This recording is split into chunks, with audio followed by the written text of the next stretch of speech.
பேசிக்காக நான் ஒரு கிறிஸ்துவன். பட் இருந்தாலும் அந்த இந்து சம்பிரதாயங்கள், இந்து கடவுள் இதை பற்றியெல்லாம் தெரிஞ்சுக்கொண்டு சின்ன பிள்ளையிலேருந்து ஒரு ஆர்வம்.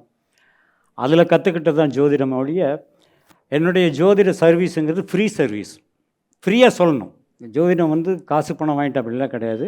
ஒரு ஃப்ரீ சர்வீஸ் தான். அப்படி தான் நான் வந்து என்னை ஜோசியர்னு சொல்கிறாங்க. இந்த ஜோசியர் கிடையாது, சினிமா இயக்குனர், நடிகர். இப்போ பொதுவாக பார்த்தீங்கன்னா சிவன், பிரம்மா, மகாவிஷ்ணு, அம்மன், பெருமாள், விநாயகர் நிறைய சொல்கிறீங்கல்ல. ஆனால் இவங்க எல்லாரையுமே என்ன சொல்லுவோம்? இந்து கடவுள்னு சொல்லுவோம். ஆனால் ஒரே ஒரு கடவுளை மட்டும்தான் தமிழ் கடவுள்னு சொல்கிறோம். இதுலேயே தெரிஞ்சுக்கலாம் முருகருடைய சிறப்பு என்னன்னு. தமிழ் கடவுள். ஏன் தமிழ் கடவுள் அப்படின்னா, அதாவது சங்கத்தமிழ் அப்போ புராண இதிகாச காலங்களில் சங்கத்தமிழுடைய தலைவராக இருந்தவர் சிவபெருமான். அப்போ அந்த சங்கத்தில் வந்து புலவர்கள், இவர்கள் சித்தர்கள், இவங்கெல்லாம் வந்து கிட்டத்தட்ட 4448 பேர் இருந்தாங்களாம்.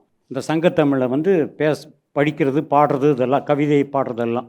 எப்போ வந்து முருகப்பெருமான் அப்பனுக்கே சொன்னாரோ இல்லையா, அப்பனுக்கு சொன்னார்ல, ஓமை பற்றி சொன்னார்ல, ஓமை பற்றி, அப்போது இதுக்கப்புறம் நம்ம தலைவராக இருக்கிறது தப்பு, என்னை விட முருகனுக்கு எல்லாமே அறிந்திருக்கிறது, அதனால் சங்கத்தமிழை பொறுத்த வரைக்கும் அடுத்த தலைமுறை, அடுத்த தலைவன் என்பவன் முருகன் அந்த பதவி கொடுத்தாங்களாம்.